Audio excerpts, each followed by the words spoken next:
Assalamualaikum warahmatullahi wabarakatuh. Selamat pagi anak-anak, kita jumpa lagi bersama Bu Guru. Untuk pembelajaran hari ini kita akan bersama-sama belajar pembelajaran 3, subtema 3, tema 3, kelas 6. Sebelum kita mulai pembelajaran, mari kita bersama-sama membaca doa terlebih dahulu. Bismillahirrahmanirrahim. Raditu billahi robba wa bil islami dina wa bi muhammadin nabiyya wa rasula. Rabbi zidni ilma warzuqni fahma. Rabbi zidni ilma warzuqni fahma waj'alni minas sholihin. Alhamdulillah ya, mudah-mudahan kita akan mendapatkan kemudahan dalam belajar. Anak-anakku, pada kesempatan kali ini kita akan belajar tentang rangkaian lampu di kelasku. Rangkaian listrik seri dan paralel banyak dipakai buat penerangan di berbagai tempat. Rangkaian seri sering banget kita lihat pada hiasan pohon Natal atau hiasan pada pohon-pohon besar di sepanjang jalan raya. Pada dasarnya, dalam kehidupan sehari-hari, terutama di rumah, rangkaian listrik yang mengakomodir arus energi buat penerangan adalah merupakan gabungan dari rangkaian listrik seri dan paralel. Rangkaian ini dikenal dengan nama rangkaian listrik campuran. Dengan demikian, kedua jenis rangkaian ini akan saling melengkapi satu sama lainnya.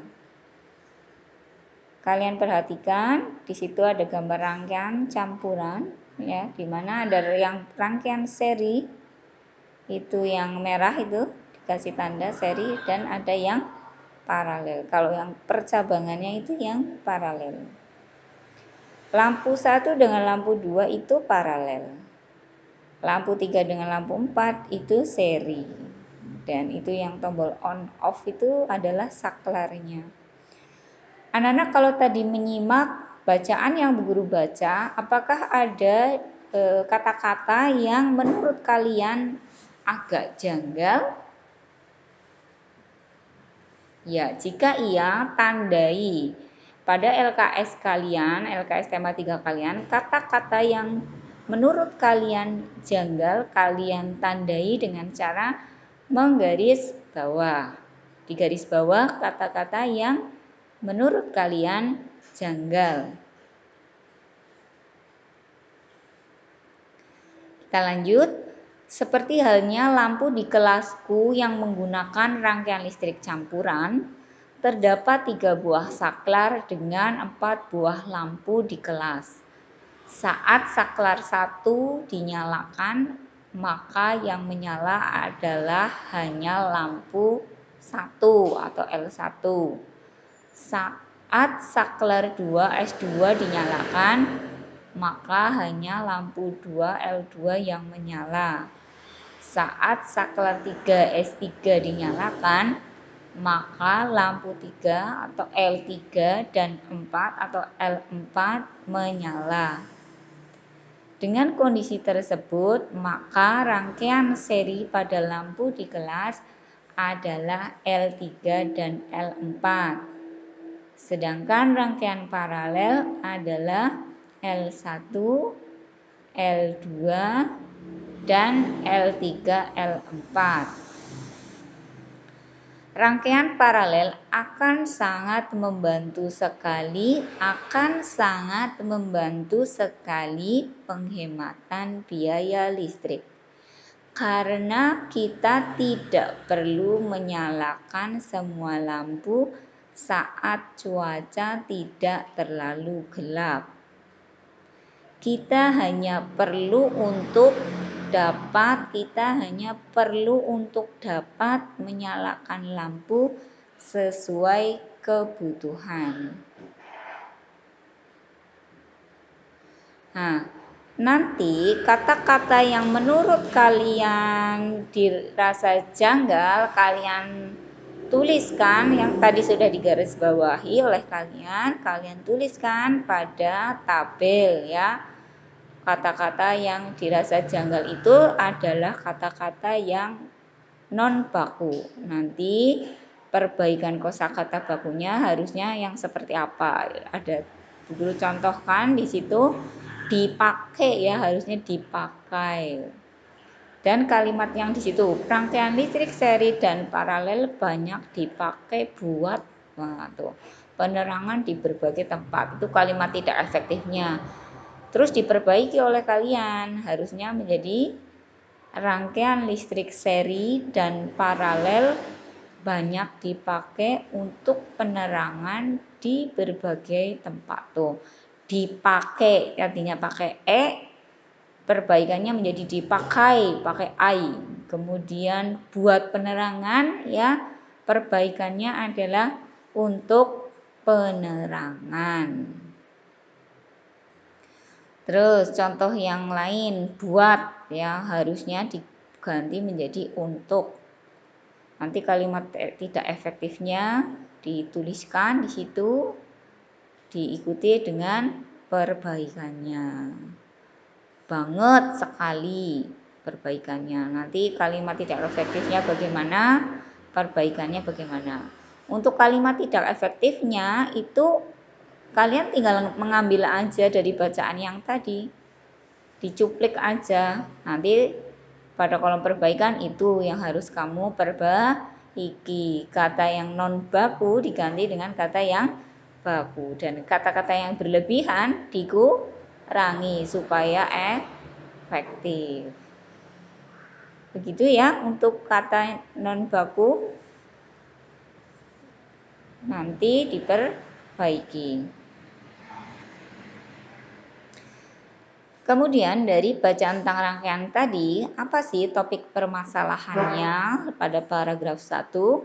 Topik permasalahannya yaitu rangkaian listrik seri dan paralel banyak dipakai untuk penerangan di berbagai tempat.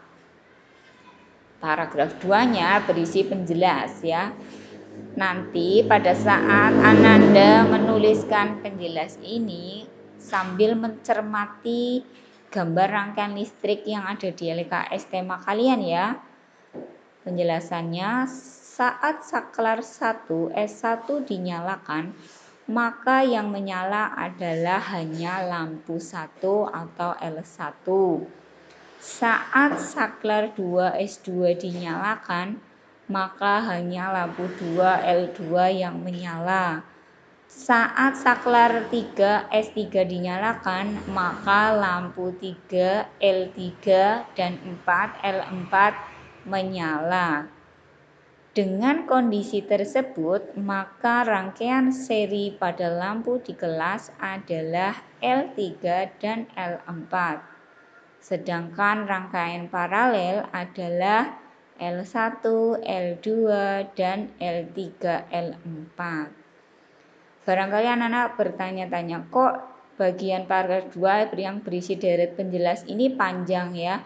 Jadi deret penjelas ini kalau memang semuanya penting ya jadinya banyak tidak mengapa. Jadi tidak harus sedikit karena memang di situ penting semuanya. Kalau dihilangkan nanti mengurangi makna, maka boleh banyak boleh. Yang penting jangan sampai maknanya menjadi hilang ya, atau pemahamannya menjadi tidak utuh. Jadi intinya di luar yang di sini ya, untuk rangkaian listrik itu, rangkaian listrik akan membuat lampu menjadi menyala itu jika pada rangkaian yang tertutup. Nah, ketika saklar ditekan tek begitu, itu berarti terhubung, rangkaiannya itu tertutup jadinya. Artinya rangkaiannya tidak putus, maka lampu bisa menyala. Tapi kalau dimatikan, dipencet lagi satunya, itu namanya memutuskan arus listrik. Kalau arus listriknya putus ya lampu nggak akan bisa menyala. Itulah mengapa fungsi saklar adalah menghubungkan ya dan mematikan atau menghubungkan dan memutuskan arus listrik. Fungsi dari saklar seperti kalau kalian mau menyalakan lampu lah ya, diceklek-ceklek itu memutus dan menghubungkan arus listrik ya. Paragraf ketiga yang berisi kesimpulan dan pesan atau pendapat pribadi penulis. Rangkaian paralel sangat membantu menghemat biaya listrik. Ya, karena pada rangkaian paralel itu bisa dibuat percabangan. Dengan dibuat percabangan itu arus listrik dari sumber listrik akan terbagi. Jadi bisa terbagi menjadi beberapa cabang yang banyak bisa. Dan ketika ada masalah pada satu rangkaian ada yang mati, rangkaian yang lain tidak terpengaruh ya. Jadi intinya kalau rangkaian paralel itu yang percabangan ya, yang ada cabangnya itu berarti rangkaian paralel. Alhamdulillahirrabbilalamin. Demikian tadi untuk pembelajaran 3 subtema 3 tema 3 kelas 6 pada kesempatan kali ini. Mudah-mudahan bermanfaat. Alhamdulillahirrabbilalamin. Wassalamualaikum warahmatullahi wabarakatuh.